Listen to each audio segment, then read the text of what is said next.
তাই শোনো, আমি একটু বাইরে যাচ্ছি। হ্যাঁ, কোথায় যাচ্ছ? এই সামনে যাবো। সামনে কোথায়? এত প্রশ্ন কেন করে বলো তো? কোথায় যাচ্ছে সব ডিটেলস তোমাকে বলতে হবে?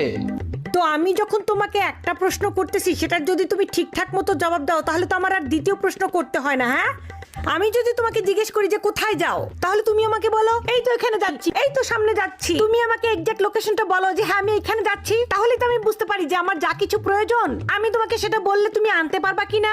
হ্যাঁ, তা না বুঝে তুমি বলো যে এই যে এখানে যাচ্ছি, ওখানে যাচ্ছি, এই তো এখানে, এরকম করে বলো কেন? হ্যাঁ, ডিরেক্ট বলবা যে আমি এখানে যাচ্ছি, যাতে আমি বলতে পারি আমার এই জিনিসগুলো লাগবে, আসার সময় নিয়ে এসো। একটু বলতে তো পারবো।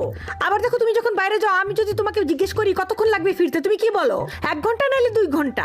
তুমি আমাকে ফিক্সড করে বলো যে হ্যাঁ তোমার 2 ঘন্টা লাগবে বা তোমার 1 ঘন্টা লাগবে, যাতে আমি রান্না করে তোমাকে বাসায় আসার সাথে সাথে ফ্রেশ গরম খাবার দিতে পারি। কারণ গরম ছাড়া তো তুমি আবার খাবা না। আবার আমাদের বাড়ি থেকে যদি তোমাকে দাওয়াত দেয়, তোমাকে যদি বলি যাবা নাকি, তুমি কি বলো?